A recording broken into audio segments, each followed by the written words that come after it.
Hello there. Hello. What can I help you with today? I would like to retire on age of 50, 55, let's say 55. And I want to discuss what is the saving that I should have. That's a great goal to have. To figure out a plan, it helps to think about how much money you might need to live on in retirement and how much you're currently saving. Do you have any idea of those amounts? No, I don't have the idea, and this is what I want to discuss with you right now. Okay.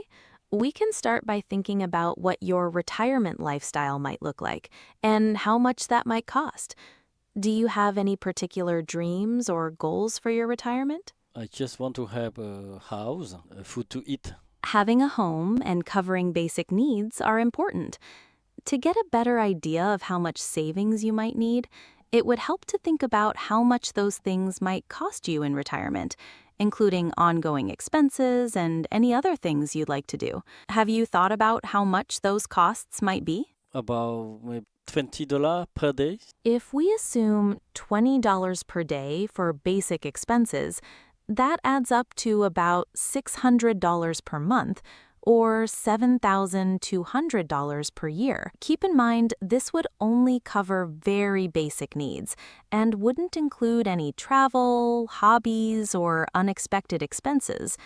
Do you want to factor in any of those other things as well? Yes, we should cover those things also. To include travel and hobbies, do you have an idea of how much you might want to spend on those things each year? I don't have any idea. Okay, just plan together. Maybe in 10 years, I want to retire in 10 years, and I want to live, for example, in Asia, and I want to have house, food to eat, and maybe a budget to travel also, and entertainment sometimes. And let's say that in Asia, the living cost is like maybe one 500 per month. Okay, to cover those things. With a $500 per month living budget in Asia, that translates to $6,000 per year for basic needs.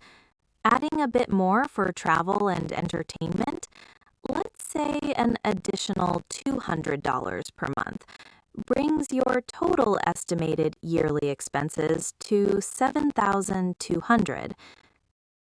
Planning to retire in 10 years and want to have time to enjoy your retirement, let's say you'd like to have money for at least 30 years in retirement.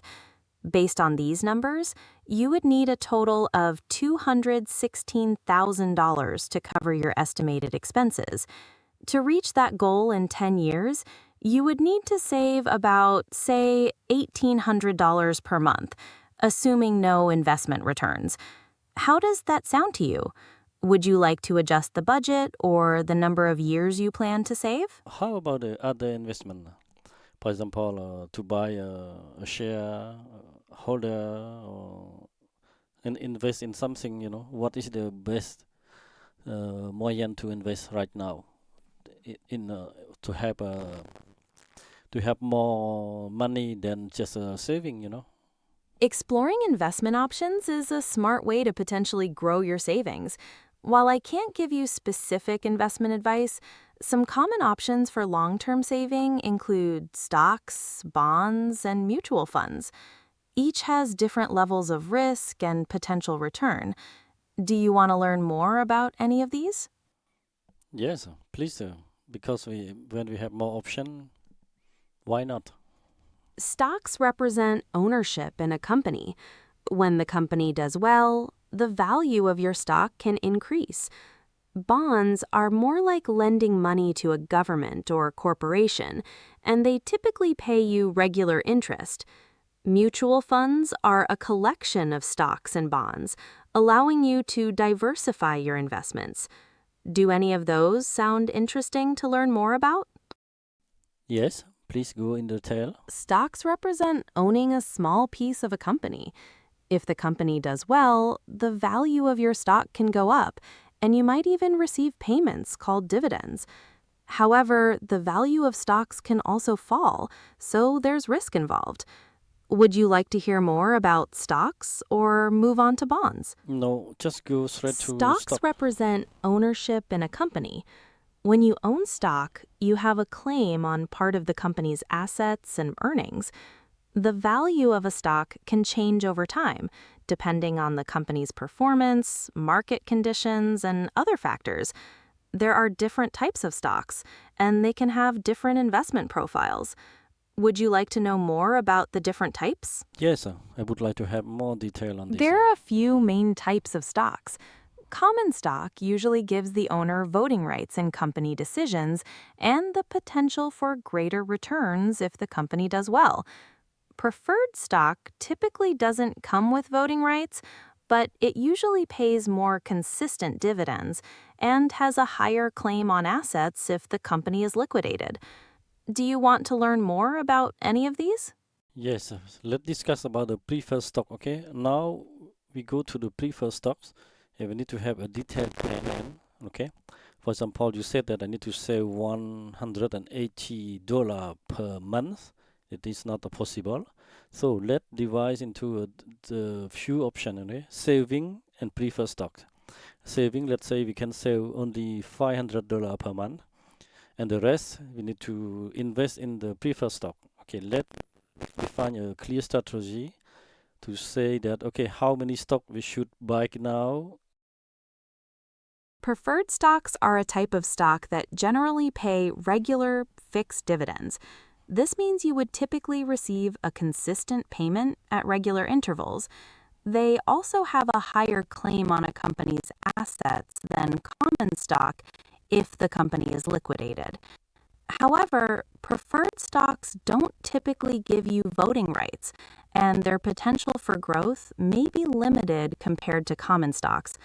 When considering investments, it's important to consider diversifying your portfolio, which means spreading your money across different types of investments to help manage risk. I can't give you specific company recommendations, and it's usually best to do your own research or consult with a financial advisor before making investment decisions.